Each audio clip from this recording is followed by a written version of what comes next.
LTN Wuod Trending Nation.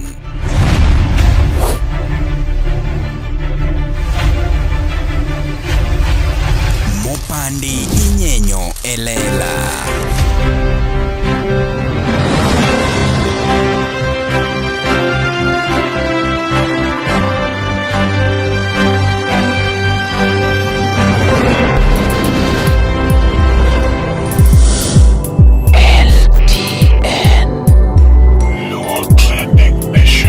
Ero kama nenya kwere mogi machiegni kendo mapodi luongo ni LTN Wuod Trending Nation kuma mopande nyenyo lela and kawuono wan kaende gi one of the ladies maybe ene modhi fulore kanyo no endo en gi experience mabende odwa ne ogonwa mbaka kanyo matino konwa ne to chalo nade jaber ko mama kimosi de penyo kongi ni to ini luongi ni Moso ujo piny an kom nyenga ilonga ni Masi Alicia anya game kathomo. Ngima ni sibi ko chalo nade 2026 okikoro ne sibi ko chalo nade nyaka 2026 re 2026 chakre nothing bad manyalo complain about. At least God amenipatia health. I'm okay. Okanyal complain. Itijo mokoro neni sani gigombo ni to ging'e ni to status ni chalo nade in sengo koso in gi ng'ato mosemaki serious gidwa walo. I'm very single capital single. Single in capital. Okay, single and virgin. Ingeni no, ingeni most cases you look at your casual ni single to ken virgin. Kuro in single and virgin. Kind of single and virgin, but I'm single. Single but not virgin. Angomo no timo. No. Angomo no timo ne makasto you don't single. Okay, ngeni from your experience inyalo konyo nyako moro ma kawuono neno gi. What happened?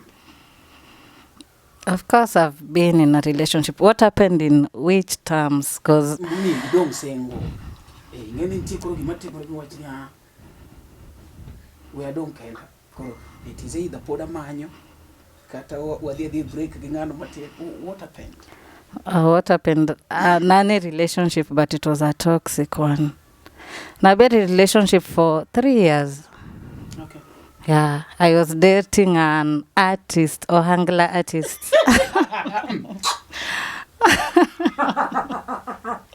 No. Jawangla. No angla artists. And we dated for 3 years. No. Even no, but anyway, mabiro gi which bar, so there is no need. Okay. Ngeni wagombe mondo winje experience mar date an artist. Wan kaka wanjo magombo artist kaka an personally agombo gani a date artist ngat machalo kaka Queen Chogo, Queen Nyandhiwa ineno but ngeni kikona to nyalo kata an puonja. So notimore nade mokuongo. But what I can say, personality marungato is different. You know, okay. Moko ukikete personality. Iwacho ni une muka namba jothum e stage. Samudhe tuoro 50 idonge namba kasange text ene.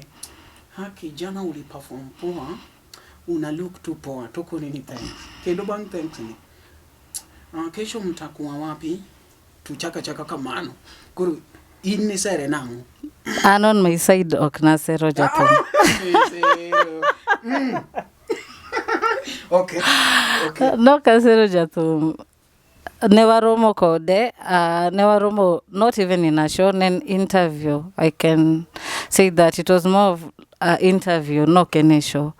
Tomondo wachak kata to a point mane wachako date.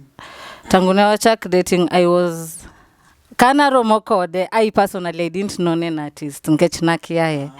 Yeah, so upon us starting dating, no kwa romo tuwachako date, like on the spot. We were talking, then never share, like more or less, never more like friends for a start. So relationship no grow in the process of that friendship. Yeah. Kamana kaka ne waromo but ok nakao number ne stage or anything of that sort. To en kaka unyalo chako relationship with any man but okinyal ng'eyo you can have someone as a friend but time maune relationship will be a totally different person. Be penjed ka is the same. Okay. Yeah. Koro what happened? Mommy uringi koso mommy ringi. Ntinya kama mawenga. Koro inowe inango. Ano kowe ana mawicho. Kowe hata iye lakini ano kowe ana mawicho. Tunawicho with a reason. Okay. He was a toxic guy. Toxic no. Violent, is all over you, auna any peace of mind. Okinyal wuoyo gi any okongeo kate no wadu kate nango as long as he's a male person you can't talk to him. I found pressure no ikiwa too much on my side. Inango mi wuoyo gi chugi moko kisa. Okinyal wuoyo gi chugi moko daki bed go wadu Omari. Daki bed gi friends. It's not all the friends mauro. Koso gigi no ken magotieno. Okay, gotieno kata godiochieng anytime. Kata simo ring is there behind you dwa neno ng'ano mogocho. That was too much for me to handle. To when you have somebody mangati aoni. Neno sani ko poni ati one relation kodi tiendeni adhi oni fully. So I have to know ngami wuoyo kode sadi itimango idhi kanye iwinjo. So ne ngama miyo madwa dak nyako nyenyekea mowachi ni machora ongegi mora ino kidwana ni A point of correction, no kenchora, we were not living in the same house. We were just but dating. Nwanya loro mokode nanya lodhi mondalime, but we were not living in the same house. Koroki keto chuora, you are giving him like nam promote too much. No kenchora, we were just but dating. Okay. Yeah. So inyalo jaji koro jojawa gi ng'ata chiel. No, that's where I come in. No, okinya jaji ng'at. Ondisi jawangla ka pokitemo. Wan gi Prince Isaac pokitemo. Okay, chakiteme Prince Isaac kutimuni the same thing. Chakiteme ne Ondisi. Kato eluet Ondisi kata Prince Isaac, no, what will I say? Still live could tell the story. Koro yini judging Oka judge ng'ata chiel with ati wote in general, but akia kama ni wote again, but on my side if I'm asked okane kanyalo date jathum tena. Pingeni jathum utingo nyaka presenda. Exactly. Okenya dwaro presenda. Okanyal dwaro. No. Okanyal dwaro presenda. It's just a lesson I learned. Nkech katakawa those shows, never diga kwa hizo shows, and then it becomes an issue tena bado. It's like idi katamoso jatume stage ako jealous, but then kuna jotume manangyo before I knew him. So okonyal take it ni wuogi dicho. That was too much for me.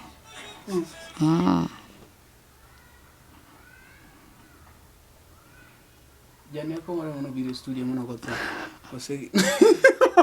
Osewe. Koro mana nike jato machiel ogino miyo nyaka Prince ndo ya ichunyi.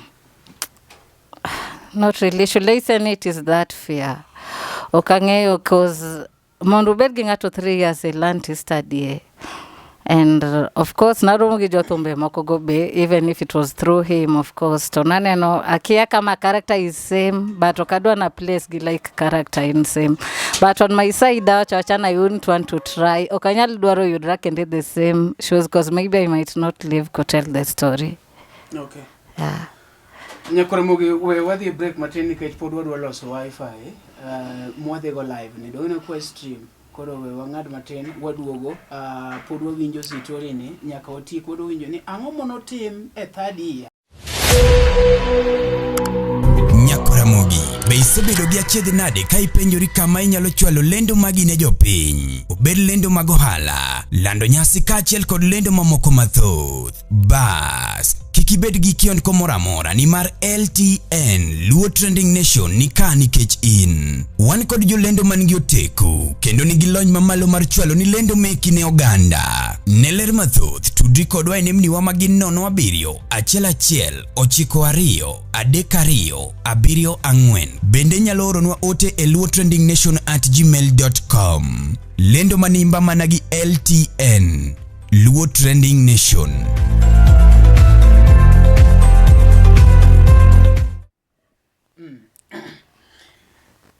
Usechako. Nyakora mo waseduoko ne wan kache break matin. By the way, one studio. Why interrupt gik moko mang'eny kanyo koro ing'e ni keto wifi timachielo ariyo adek mondo mi kik wandek ni kopo ni wawuoyo. And Chris Muziki parona ni kidwa golo thum maber pod entiere iluongo ni Chris Muziki, imanyo kaje chendo Facebook mare, TikTok, YouTube pok anene. Chris be ine YouTube? Yeah, YouTube be entiere kanyo. Akia gimotime but entie. Yeah. Kore nyalo manyo Chris Muziki. En mogolo na latest parody. By the way, one code again interview ningo be ne wa akele very soon. Koro purwan ka indigi masi Alicia nya Kem kathomo. Eti wuoyo mayo mato kudenge ni sewe kata jao angla.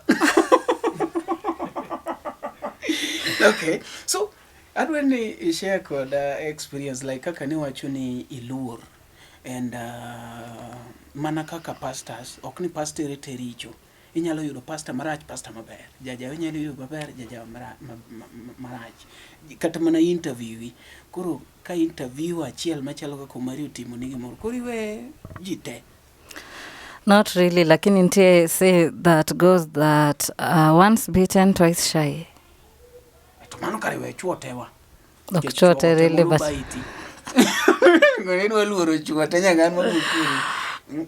Why specific? And based on specific that say, cause and based on I say hang around that guy gossip in a bende man the same field. And I seem to see like character is more or less equal close. Okay, character gima seneno but gini makuru kona. Woman beater number 1. Woman beater gigo mon. Githao. Like violence, physical violence. Yo angla go mon yamon. Yeah. Okay. Woman beater. Koro kacho woman beater no akiaka ni ketwen in the trait of toxic. You know, but I guess until of course ngat man toxic bata kupigi. Yeah. Understand? So in the main thing monomi ukuriya kanya nen gocho.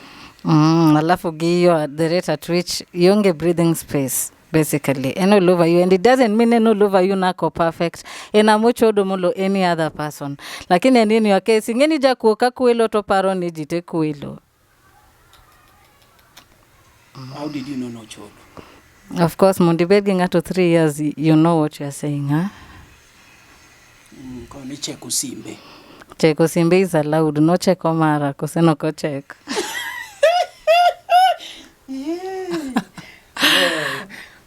Mguru sabu keto pente kwanyo imbe kiketo pento kwanyo inonge cases moko munu yudi but apana kata okay kila ngata kona faults zake but eno uono nyalo anaweza testify ano kapar ka on my side no ayuda na senior cheating oparo and like ngeni nkechako overprotective koro gin security nego since ochodo think you are doing the same.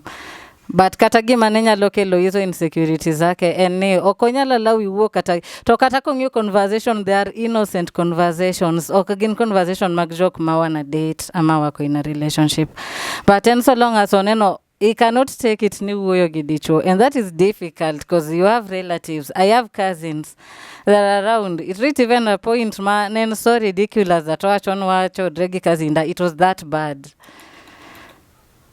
Cousins nagok dua nene till date. But yine cousins to kata na duoro. Hapana like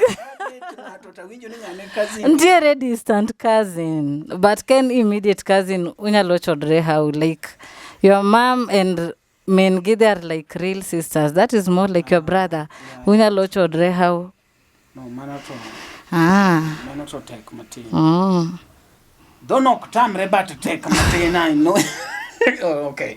So ni wacho ni kan urado ngane ni kiani en artist but feeling ni no bedo na de kise feel ni bwana makoro jathum bwana majango The point at which mane wa date kode on my side ok no move an kech an artist now we can date nkech kanen because of that nangi artist manange way before kanan gi that heart of dating an artist I think that's a date before. Okay. But I didn't mondo wachak to a point that we were dating no can because he's an artist. Okay. Manok no miyo monda date. Nen artist maduong koso upcoming. Akiaka place upcoming. I think anyalo place upcoming kecho kane kosi. Nini ke? Kosi mkosudo but kawacho nyalo sound kagima bedo bitter but in all honesty si bitterness. An upcoming. Anyalo place upcoming. Obude upcoming aparono ko. Okosud. So ngani no ka time mangeny ka me love more. Not really. Now you're already industry. So is someone must a bit more than 10 years in industry to put in upcoming. Like also the dear. Tangeni kuro ne mano kuro ne enjoy king ado shows ge ine makuro ni ketie gate like. Nah, not really. Not even shows zake zote nilikuwa na attend because those times mane wa date in most cases nilikuwa either kazi night shift, sometimes to shows dongi gogoti so hata si shows zote nilikuwa na attend. Once in a while to bende shows no kopang sate no jayuoro to mobe. Oh, you are my magajo moko. Okay, so this thing no actually upcoming opango shoot ngene gigo chune kombe. So were you there to give maybe moral support? Chura tema chimori biro pong me yechi. Yeah, that one you can even say. That's why I never bet that much and he was finding it hard to let go. Even to a point Manocho Pona was walking away. Up until now I can tell you today Kawunu Mobweni he still looks for me. It's not like I'll give up. But truth is Anamano say oh la tangu chop to a point you are leaving something, it's because ina misengeyo the negativity mosekelo in your life. Yeah. But ongeo kanen in terms of kukua supportive, of course he knows nilikuwa namsupport. Ni be the club kogo probably. Yeah, like he's your man. Are you supposed to be letting him now because nkech ogocho ni kombe if I were? Kori yeni your man ne gocho ne kombe. No gocho ni kombe. I won't say no kogocho ni kombe, but na better kode is my man. What was I supposed to do? Your man ne gocho ne kombe. But koro mewe ne koro gocho ne kombe. Kengena at least no gocho ne kombe gi. So no gocho ne kombe ken. Ogocho ne kombe donge gide. Ma yoro tumbe ne gocho ne gi donge. So de pod biretum. Akia koro kanyama akia. No, mondo me watch ni gide. Of course, nane no conversation gi. So it's to mean they used to meet. Remember ngi sinen ngat man no kadak go. Okinene every day. You understand? Gimoti mo in between time mo kuromo you won't know. So these 3 years not mangoka no kudak. Because you are just ni imbene nedwa dwang baby ngat moro manyalo tiku ni feelings mag del to you. Not really. If that's the case, like ngat manyalo tiku ni feelings mag del, can you really inyalo koso? You think ngat manyalo koso? Uwezi kosa clearly. I don't know matiku na rich del tuto we. It depends with your choice. Nengat manene camera, if you are a lady beautiful eating ochien anka adodonga mati kuna rich del twawere kiki keta gide magmari tafadhali ase wacho koro kage ngeny tangenya kigochina nambana en mobedu pin kanyana tafadhali ka in serious onge gimari owa kodi ena chwado no tu dendo winjo maber tadhi manya ka yine mi paro na karara acha to ngeny yine mi ala kana kiaga okay. Kuro no kidwanga matiko ni gine not really. Of course gima bende ne timo wa bet kode to that much. I think to a point manawacha ko date I felt for this guy because he seemed like alikuwa lonely. Nkech monda rom kode alikuwa in a marriage of course, but the wife left him. So alikuwa nakako depressed. Okay. Mok nini madhako no ringo ni don. No, and ayudo ka chiege hayuko. In all honesty chiege ne onge karom. Chiege to mgazi chake we. Kana riembo chiege dong dadhi tada kode. Kwani nariembo chiege alafu. Ayudo ka chiege no dhi long time ago. ene makoro nopimo ni kaka chiege odhi. Of course. But of course, never bet kode to a point. I even get to meet the mom. Nasero Mogimengi, by the way. Yeah, there's a time there. Ma in chi jathum. Iwe. Ido kaka jathum. Misero munyaka gini. Doro Mogimengi in a situation that he fell ill and then Mengi no biro nene. So that's Corona one code. That's how we met. Okay. So iwacho ni jathum ni lonely ka dhako sewe gini no bedo malit. Yeah, he was depressed. He was ever drinking. In koro waeri. Mi feel ni inga. It's a question, yeah. Not really. I felt for him. Situation ndo nilifeel so nikaona maybe because now feel like anasim ako peke yake.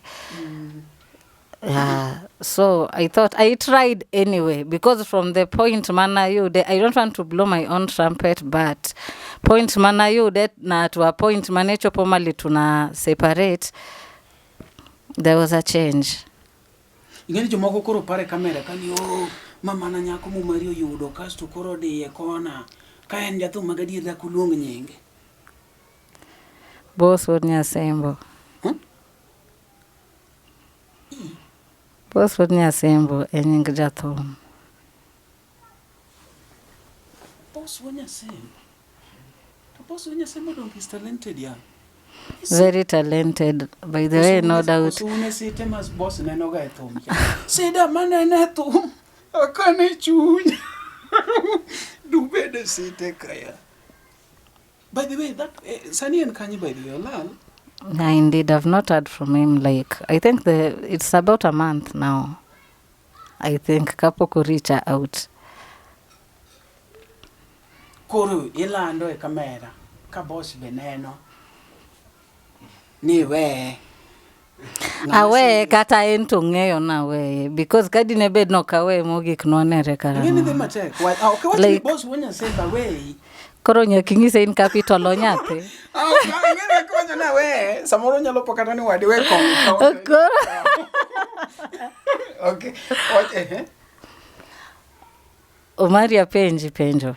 Anti penye makise duoko. Donge boss Wuod Nyasembo ngene never wear. It is something men wear. Kata kawacho. Ngene koponi no watch gini. Duoko gini modhi ngene e makare masini serious. Koni boss Wuod Nyasembo. Away. No, ma kamera. No. Boss Wuod Nyasembo away. Kamano. Mano tiwe. Okay, penja. Donga penji ni. You are a grown up dong. Ni set bed a relationship. Podi anan virgin marai. Akan wase the code relationship. Anan virgin. True. Pokne time. No. Gik mokari motama. Kongo. Gi ngama miyo. Yani luor. Like koro waneno redu kijari usually. What is that? Iluoro maraj. Okay, but nkicho kidhi penjo na chal kama dong. Ka una relationship gi ngato kose we you won't tell. Nyako ngisi wangina we yakinge. Like a 2-year-old. You won't tell nikech ji chwanyorega to chak duogore. Iyudo onge moro mar 6 nikech kata I believe you also have other exes, but you can still say hi to them. You know. And an gadier ni ex ni moro machon to kawuono koponi waloru nugo e room eon to biro tieko ne nucha kudogo kanyakla at that period mi wach ni ati aki ni mpea to yam wish wa that's a lie. On my side an ex donga bet ex. It doesn't mean I'll see you as an enemy. Koro dongacho, koro kata ko wea gi boss no ye recent we kwacho nati ngamachon, of course hata feelings zisha fade. Watch my immediate, sawa? My immediate no pod ko lorno go kise betinin ex pod dongin. Boss ngirunga wo mos. Kor. Away gi boss ka woni room ni olornu. To judhi polo te. Judhi polo. Wanya loka 1 week modugo you. Koro 1 week te. Like, okay, nalo. Tinene duk. 1 week ninene duk. No, par maber. onge gima paro dongana apara ngota ngisi koyo gi chieng gi gik moro moro chiemo ni kanyo te gimo mane kanyo koro un udong mane unyalo timo gimudwaro chiemo ni kanyo pesa manyalo chando pachi Jehova weni 2 million kaka pocket money boss bo me 2 million to wachini wono dhi polo timo shughuli moko achiel ariyo adek udong e piny. An side na to kinyal move. I don't know about him, but an on my side to kanyal neno ka ikona in effect. Angisi adieri. Yo, arwa boso kidwa ya. Where we kolori ngama wuoyo gi mutimo. Okay. But I believe ni en ok onyal miyo koro ipar ni jothumbe tegin kamano. I feel to na ka. En unyalo bet kaka en. Of course, nkech personality ne opogre of course gi ma jomoko lakini I'd rather not. Okay, anani ajawa industry wan gi joangla kachiel kumi kuodhe joangla nyaka kuodha koro abed specific ni amba winjo stochi kaka let na mana kaka boss be ne akeni mane kaka noseri but ni wacho ni the chiege no nomaki kabisa mi feel ni manga mokoro ningo koro ambende kaluore gi story mipimo na nyalo wacho ni gini omaka seriously kaka jathum no notimo ni mambe kora feel no ninga eri koro ani nyalo keta kanyo ang'o manyalo tang'ona ni different in the first place. Like I said, in pod, lakini I say meet like 2-3 friends of his together the same industry. Taneno ka traits gizi na karibiana hata kama si same. What will show me in different tine the same field? An pokede kora kumoro magocho ne kombe. Koro No, an pokede kora kumoro magocho ne kombe. Bwana chielari poka cheko simbi. Koro ambidwa tama nikech boss. aparo ni gima timo drive close to someone like I said earlier kata kacha ko date yani it had nothing to do with angeo no jathum ngech nakia kata crowd nerom nadi in the first place nakia ni cause an kacha ko date I didn't know he's an artist. Okay. So in short gino nogolo chunyi kuom artist. Ko somana kuom joangla ngeni wan gi artist in general inyalo wacho ni joangla makoro kachaka date kora adwa jabongo trait achiel mang'eyo kuom jo artists mama no tanyalo wacho gi confidence nkech abi asebet e field ma art jo artist go gin jo chodi and you know ni the no kamera mano trait ma it's a red flag. Of course, any red flag kubwa. Mano touch in capital Lubugoya. Come beat me. Jo artist ginjo chode. That one if I'm wrong. Mani gani nyakana an artist. Mana ambi wuona marache ka echanenda. Gasi dodone jo pinyu winji. Okay. Masi in wasebedo kodi for sometimes. I'm an artist. Tell the public. Kokipanda Masi. Girlfriends gadi minge. No, just say ano kakea wuoi en ngama chodo. Kata kiwacho ni gina bichi gingere kuma ginti. In wasebuto kodi for that long. Artist adi misena. Ano ni side koro kata monde ni an. Monde Omari mange hakuna hata moja. If all the years, I think Omari has sang for how many years? From was it 2020 up until now? Of course. Nange ikapo kange boss. That was 2020 up until now. Those are like 6 years. Is it? Kaja chodi tiende ni alinga pia. Kaka artist tiende na sende ndo kodi.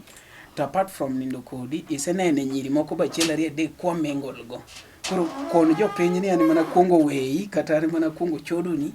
Kasto kore ka adimi isene no bange no. Attest kamera adwa golo wach moro mani artist jo chode koro wache kamera hapana on the side of Omari kwanza side maro Omari to kaka siga winjo nyake ground kaka ji wacho no Omari ok chiega ga ichieka ga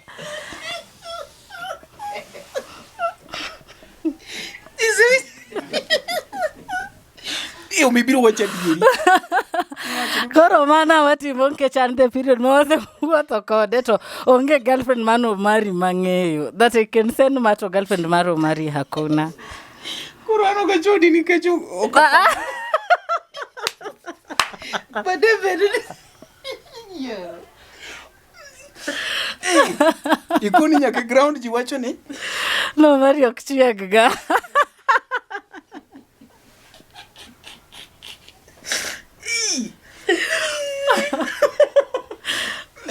Gigo moro director kanyo kuno mari no.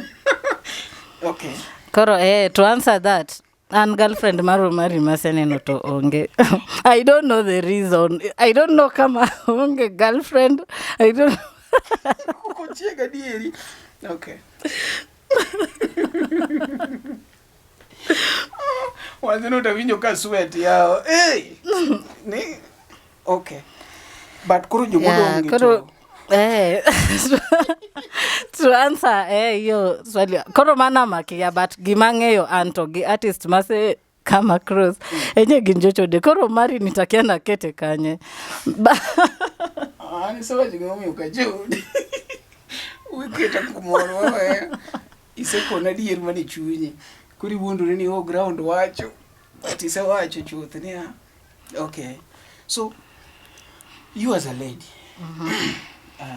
you've learned from your previous relation, and sani ni kendi nitie pressure moko ma samoro ji biro gonio oningi bed gi ng'ato in ma ok chandi. Ok chanda nikech ng'ama konya maturo na mo biongisa no nega bed gi ng'ato. Aonge pressure madwaro bet gi ng'ato no nikech relationship no was a whole lot of headache. I don't know, it doesn't mean it's only artists ndio women beaters, but akia like on my side I just decided not take a break. By the way, boss Nyasembo ne was separate last year at around April. Yeah, last year April. Kawuni sebelo jadi. Just to be frank, koi tamu rita elomo makai ting ni gino nyaka ne boss Nyasembo tie onge ngamo sebelo elo up marmo my ting wachwa to badogi moko ni no. Okay, ukakonga winyi. Okay, from last year to date okadwa ni like focus sana, but I can say I just know how I do my shit, but it has nothing to do with the man. Let me leave it at that. Another question? No.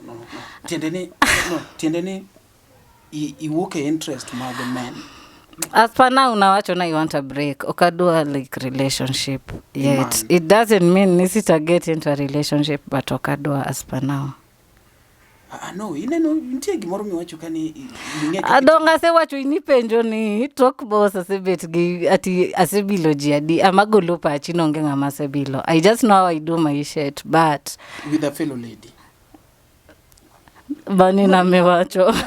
One fellow lady, one gadget. So between a lady and a gadget, which one do you do? Because kaka dano to nyake gine. Pass. Another question. No, parani mako kodi bedo maber ngai koje piny be wacho karumari benti questions moko duokne. Like no is onge gimarach na kagima wane microphone then somebody could ni ochalo gima okipenjo question mama chua. Ochalo kagima ipenjo question ma too personal. That is not necessary kusema hapa kwa kamera. Unasema tu anatiyo gadget kata anatiyo lady then we pass. Okadhi penje ni which lady. Kaen gadget okadhi penje ni which type. Don't kata mana ngani luongo ni ngawa Becky, some other people, they say ni anatimo kamando, we pass. They just come bagi chako wachona anatimo kama people discovered for them to come in the limelight. Giwachna anatimo kama, so you don't expect for me to tell you. Mopandi inyenyo elela. And when you ask, kuro ka donje deep ni which type mar gadget kata which lady man kuran personal. But kiwacho ni lady, sawa, we pass. Kiwacho gadget, okay. Donge ka wachon there is another man smart from here, but it's not a man. Penji Kendall ask again, are you a baby? I'm not a baby, but koro. Thank you. Is it another lady? Is it a gadget? Now that's up to you.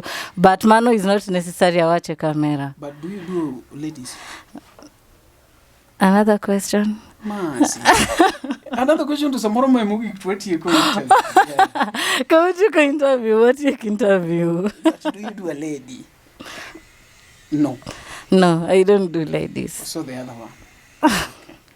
But okay. So, but the now you need vibration animal.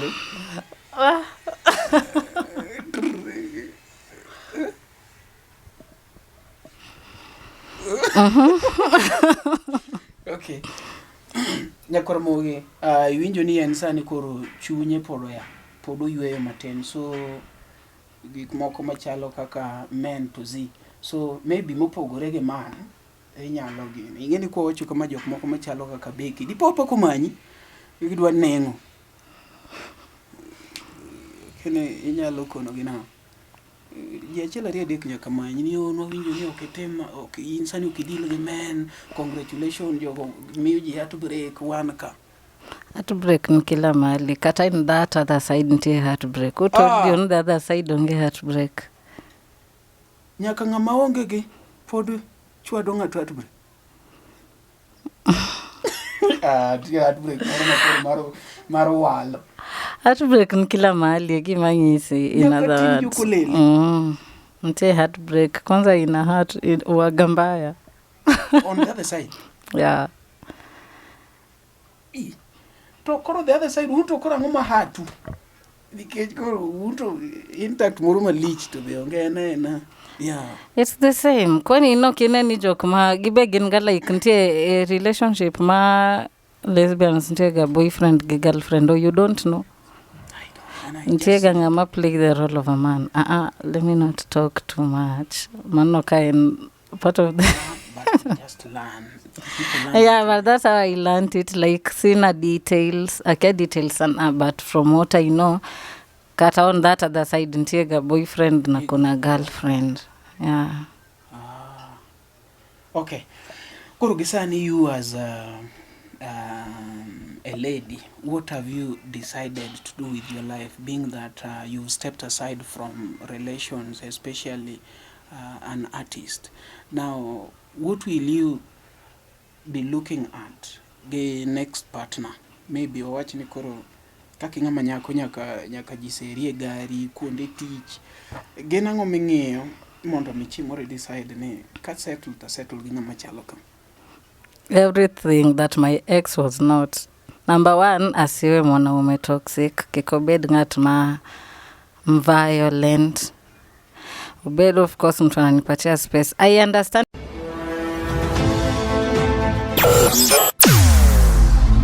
Weche mopondo, weche mopandi, inyenyo elela. Kineno ko kuomi matiende ni onge. Isebe. Ne sigana mamulongimani, sigandi joluo, joajawa. Jothum mokwongo kapok waduogo kuom joangla ong'e life mar jothum gi familia margi ineno. Luo Trending Nation ni ong'ala manyime mar gundo ni wechegi kaka gitimore kod ng'ama otimo gi maonge deo wang'. Ochiem to chiem mariek nikech be samora. Tudri kodwa seche duto, ndalo duto, kinde duto e tong wang' mbui mar YouTube, TikTok, Facebook mondo yudu wechegi kamora mora ma intie mana kar bedo. Kete mana kai. Kete mana kokidwa kete gato wabro keti gi thuon. Luo Trending Nation, LTN, the best ahead of the rest.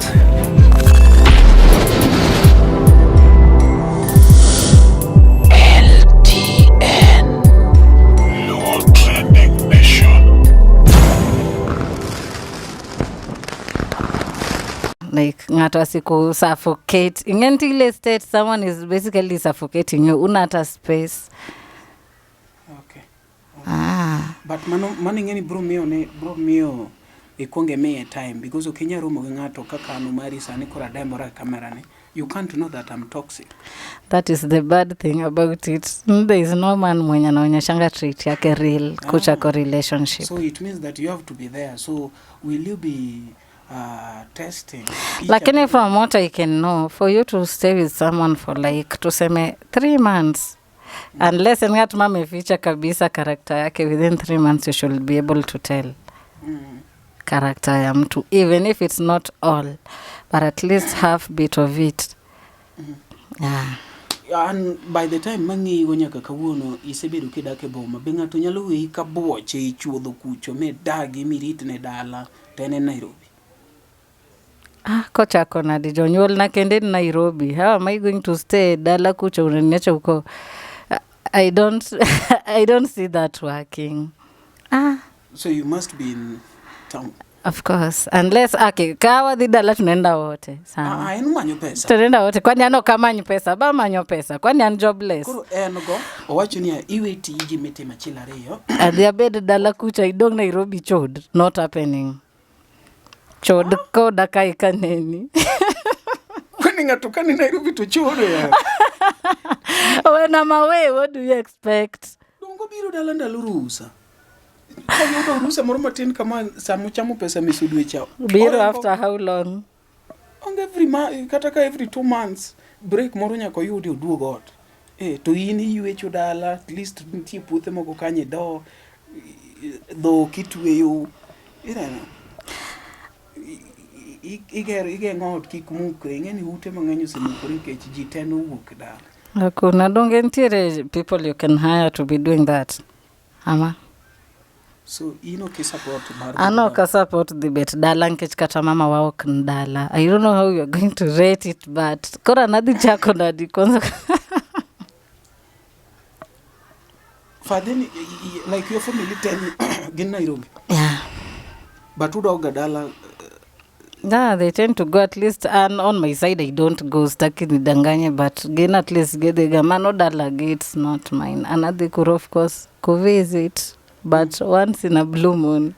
But the ine experience mar setup maru ushago na je they okepa Koro kata kwera kia mako kawa wacha dier akia kama na mina ni disqualify as a wife material again iji wacho kama wife material lazima ujue everything nyaki ngepuru nyaki akia kata tedo gien now okay hizo ndio labda I'll fail but I'll learn ama a life ni be said pielo kaipa.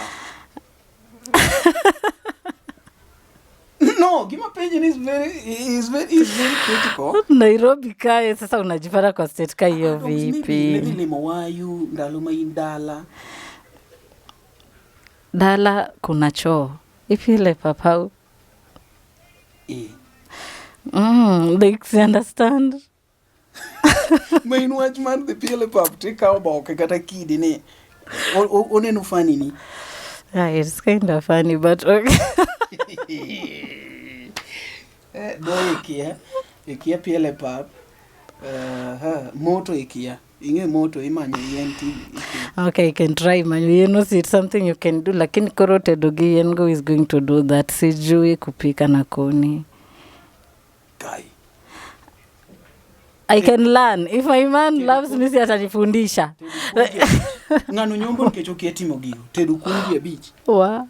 Jia beach uchi ya labiria boru. Anyalo tedu lakini kwa gas. Kuonde liel ditede gas. Sasa kuonde liel tena iza pika. Liel ni watu wengi. Inge bulodoma. Jiko. Kwa jiko najua. Inge bulodoma. Kwa jiko. Nyonyoyo unyoye jiko. Ha? Nyonyoyo. Inge nyoyo. Inge nyonyoyo. Kupika. Kuchemsha. Iwacho ni nyonyoyo. Ni kuchemsha? Kwa jiko, si ndio? Kwani kuna procedure? Bwana jakuri yao. Bwana Kenya dala. Kenya dak. Inge moko gine touch nyangile.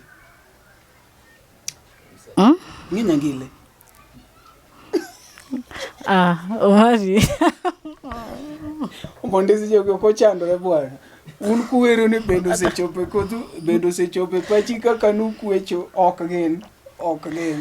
Okay, kuro in lifestyle ma Nairobi, that is what you are in for. Yeah, lakini I can learn. Lakini amomi ochurio teri dala. Mimi si understand. En gi puothe mang'eny to chulo every weekend. Koro jok ma owad gi machulo ne jogo bage. Koro wacho ni jaoda koponi ema chulo na jogi to nyalo rito pesa wa. Koro wacho ni dhi dala mondo every Friday ichulo jogi. Chulo jogo. Like, okay, the dala na isimanishe nitaenda huko kustrain. Idi strain. Dong nyakidag for 4 months. Around 4-6 kanyo. Kichwachi ni kigero ni ot 8 bedroom. Ma oluore piny gi malo. You expect to mondo tie kodno within a week? No. So ngama biro rito gigo ine machuri wacho ni the rate na gigi mondo watem business. You will not do that. Tutajua venye tutafanya tukifika hapo. Tutajua venye tutafanya tukifika hapo. Okay, lastly, onge ngama kohero ngima mayot. Kawuono ke yudo mubaba ma oseti to pesa to en go mang'eny wacho ni Mercy adwari mondo yud kaka warito mwandu nagi. What is your take on that? I'll accept. Either way, what do you expect me to do? Who wants poverty? No one wants poverty. Wachini abiro expect mo abiro yie ne mubaba ya. See, I'll accept. Kwani tenda accept dongeni yie. Mubaba mafuolo muchigne tho. No problem. Remember, no wealth kadi dongna. Underline that. Oh ma jaduong' moro manoko kanyo manyalo gine o approach in koro age ok gine pesa neno sawa. Lakini nyako bed neno wealthy sana. Nkech bende remember udhi we kaka widow. Underline that. Adi dong widow. Koro wan gi kwayo e kamera ni mara kaka na kwayo ni ngama ni kanyo manyalo yie atiek gine dwaro mag del B. Mercy buketo mare ka. In jaduong' moro mi feel ni ji neni ni iti sijui ichalo bim in kidhi ne nyiri ni kene jwajene. Mercy ni ka. Ensure ni pesa no stable manyar nyagem. Dongin nyagem. Nyagem ni ka uyene jaduong' moro man kanyo but ibed gi pesa koso. Pesa tibed go plenty. Bed gi pesa in capital. Jaduong' ni biro post gani inchi. Obed gi pesa haina shida. Andonge eri ulie kwenye Range Rover ama. Mercy ki yudo jaduong' man gi pesa ro kiki we. Dakawei. Mami platform ibi coffee na. Wa? Kendo ng'ato nowacho ni by the way nyiri oko jalishi gani engagement tek ni in gi pesa. Onge ng'at madwa poverty. Omari, do you want poverty? Alafu. Kinendo means minyalo moka gold, you let it sleep.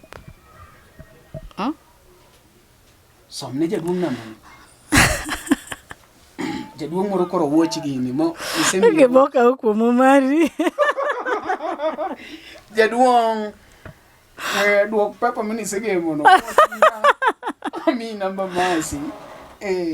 Mondo mi une kako nyalo pango dak. Otherwise,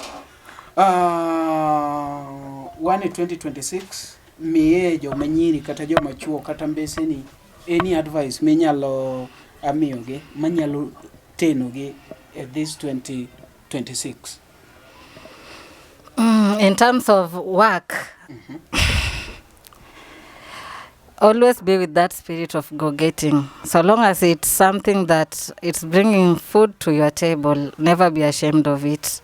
Because by the end of the day, you are able to feed, you are able to pay your bills, go for it. After all, the only thing people will do is to judge you na wata kusaidia. Yeah. One question. Kawuono ko mi option. Chuma ya mdosi kuso chuma ya doshi.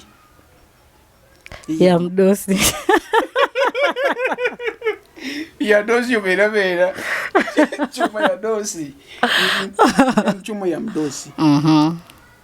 Koro kata onge gimotimo malo kanyo to mi pesa yisa. Of course, onge problem. Mwadi round saboro to pesa onge. Imagine. Okay. Donge bedo. I always make it satisfaction kilo nango.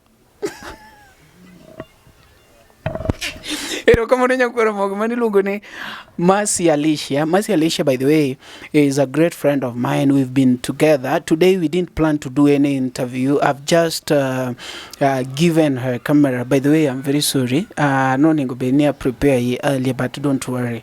Gigi bira kamano is just a story, and wagoyo wapunjo go penjing. And from what you've said, somebody is learning somewhere. And Mercy Alicia is here. We were acting some days back, but relation neno go le acting. Koringe kawuono ko biro tapenye, to ma kawuono biro ni ok the go guok. Ya nasewe chieth. Kan sawa ponda. Med them mbele. Thank you so much Nyakwar Mogi. Nenga mapodwa golo wer. The Facebook kacha manyi Chris Mziki. The TikTok manyo Chris Mziki. The YouTube Chris Mziki. Kasto ndese an go buta ka kona no golo gimoro malich. Iluongo ni JP Ondese. Embe kare ne ntiere kaka gen gi sube beto. Mano be load kanyo no endo. Kasto wan gi Prince Isaac mabe lando ne jine ute orado kodu e birthday moro winjo ntie kar Vicenta ka. Urado gi Prince Isaac. Emo biro miyo e album mage. Otherwise, thank you so much. An puri luonga no mari na shumari chieno jamo na mbele. Chiene meneno to mbele mengo.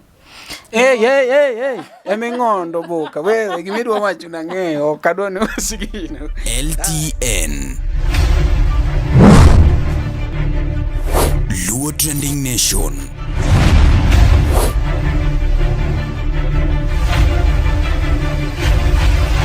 Mopandi inyenyo ele